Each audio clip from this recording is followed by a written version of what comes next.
'Cause every night I lie in bed, the brightest colors fill my head. A million dreams are keeping me awake. I think of what the world could be, a vision of the one I see. A million dreams is all it's gonna take. A million dreams for the world we're gonna make.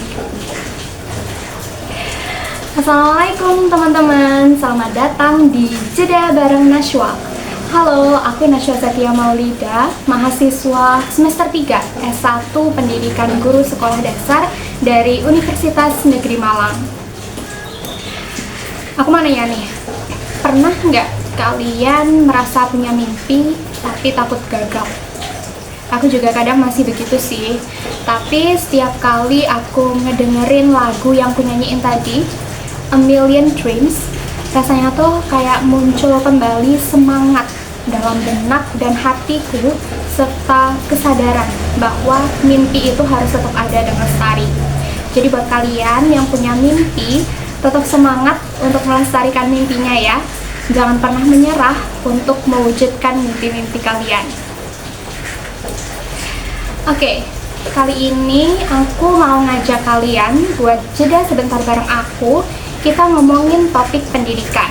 Tapi sebelumnya aku mau minta maaf ya, karena mungkin suaranya agak berisik atau agak noisy gitu, karena di sini lagi hujan. Oke, sebelum masuk ke topik, untuk mempererat hubungan kita, aku pengen menggambarkan diriku dengan 3 kata.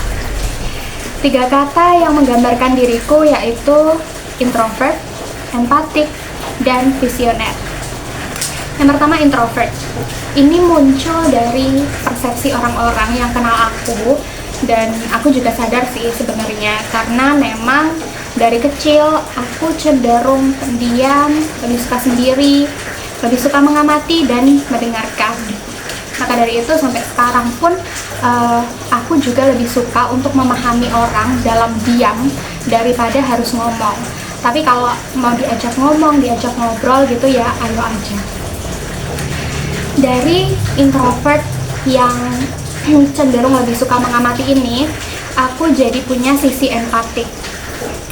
Nggak tahu kenapa dari kecil, ketika aku melihat suatu hal yang nggak aku rasain, misal melihat anak-anak yang kerja di jalanan atau orang-orang yang udah sepuh tapi masih semangat kerja panas-panasan, rasanya tuh kayak terenyuh gitu di hati.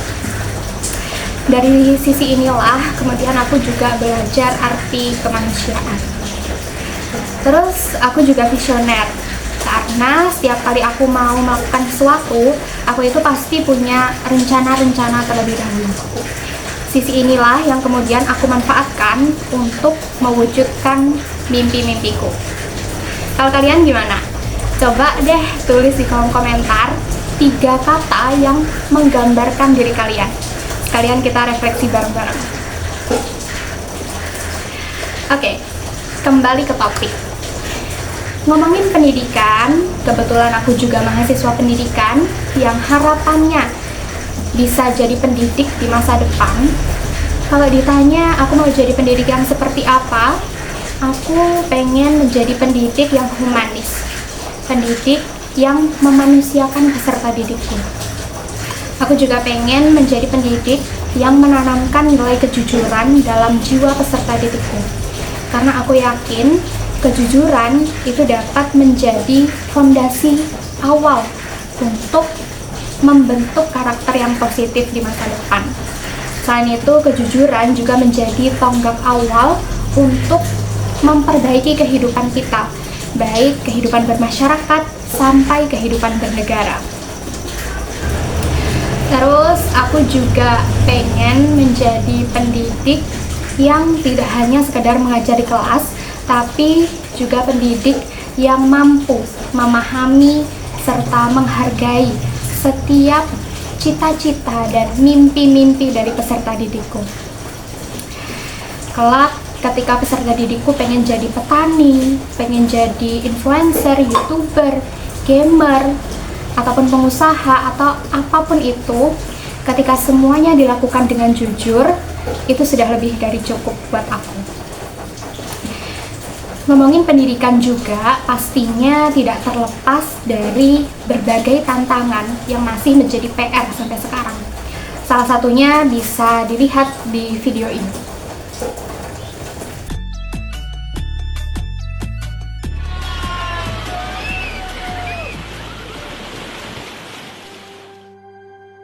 Dalam rangkaian puncak Hari AIDS sedunia, pada hari ini di Kota Solo, kita telah memiliki sebuah shelter bagi anak-anak yatim piatu yang terkena virus HIV bahkan AIDS. Kok mana nanti ngomong nang kolentera. Nggak oleh sekolah. Kenangan bahwa kalian pernah ditolak bersekolah. Anak si Anya ya hati-hati ya.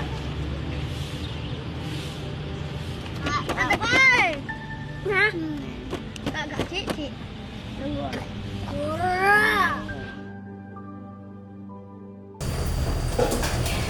Video tadi merupakan cuplikan dari film Planet of Love yang mengisahkan tentang penolakan terhadap anak pengidap HIV/AIDS untuk bersekolah. Padahal pada dasarnya negara kita menjamin hak setiap warga negaranya untuk mendapatkan pendidikan yang setara. Penolakan ini bukan cuma soal hak pendidikan aja, tapi juga berhubungan dengan kebutuhan psikologis anak. Berdasarkan teori Abraham Maslow, setiap individu bisa berkembang secara optimal apabila terpenuhi kebutuhan-kebutuhan dasarnya. Hal ini dijelaskan dalam piramida Hierarchy of Needs yang terdiri dari 5 jenis kebutuhan, mulai dari kebutuhan fisiologis, kebutuhan akan rasa aman, yang ketiga kebutuhan akan rasa kasih sayang, kebutuhan akan rasa penghargaan, serta puncaknya adalah kebutuhan aktualisasi diri. Dampaknya apa dari penolakan tersebut? Anak itu tidak bisa berkembang secara optimal dan juga dia tidak bisa mengaktualisasikan dirinya karena kebutuhan akan rasa amannya belum terpenuhi. Stigma negatif terhadap penderita HIV/AIDS masih kental di masyarakat kita sampai sekarang. Padahal virus ini tidak menular semudah itu melalui kontak fisik. Penularan virus ini hanya terjadi melalui hubungan seksual dan penggunaan jarum suntik bekas pengidapnya. Jadi kalau hanya sebatas berjabat tangan, memeluk, mencium, berbagi pakaian, alat makan, sampai menggunakan toilet yang sama, itu tidak akan menularkan virus tersebut. Kalian pernah nggak melihat foto ini? Yap, Putri Diana yang notabene-nya adalah bangsawan Inggris, beliau saja mau untuk menggendong serta mencium anak-anak pengidap HIV/AIDS. Harusnya ini udah jadi bukti yang kuat bahwa mereka itu tidak perlu untuk dikucilkan. Maka dari itu, ayo bersama-sama kita hapus stigma negatif terhadap para penderita HIV/AIDS. Mari kita ciptakan lingkungan yang aman buat mereka. Karena aku percaya setiap anak yang lahir di dunia ini tidak berdosa. Dan mereka mempunyai hak yang sama untuk mewujudkan mimpi-mimpinya. Oke, nggak terasa ternyata kita sudah sampai di penghujung nih. Sebelum mengakhiri jeda bareng Nashwa kali ini, aku ingin berbagi satu kutipan menarik dari Benazir Bhutto, mantan Perdana Menteri Pakistan. Kutipannya begini: kapal terlihat indah ketika ditambatkan di dermaga. Ia terlihat cantik bermandikan cahaya.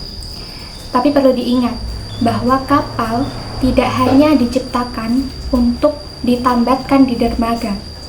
Ia diciptakan untuk membelah gelombang, menerjang lautan. Begitu pula dengan pendidik. Pendidik tidak terlihat gagah hanya karena seragam, gelar, atau status sosialnya. Ia terlihat gagah apabila mampu bermanfaat, berdampak bagi peserta didiknya, serta berkontribusi membangun bangsa melalui aksi cendekianya. Terima kasih sudah menyempatkan waktunya untuk jeda bareng Nashwa. Sampai jumpa di jeda-jeda berikutnya. See you. Wassalamualaikum warahmatullahi wabarakatuh.